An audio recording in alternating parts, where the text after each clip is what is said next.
আজ আমি বানাচ্ছি মাছের ডিমের চাটনি।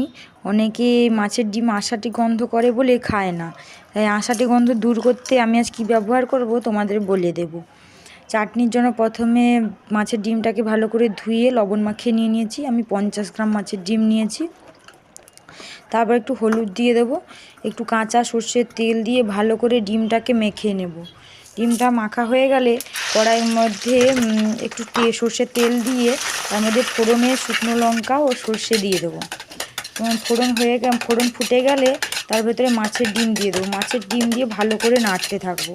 ভালো করে নাড়তে নাড়তে যখন মাছের ডিম ভাজা হয়ে আসবে, ভাজা হয়ে গেলে ওর ভেতরে দিয়ে দেবো আগে থেকে ভিজিয়ে রাখা আমচুর ও একটু জল দিয়ে ভালো করে মাছের ডিমটাকে ফুটতে দেবো, যাতে মাছের ডিমটা ভালো করে সেদ্ধ হয়ে যায়।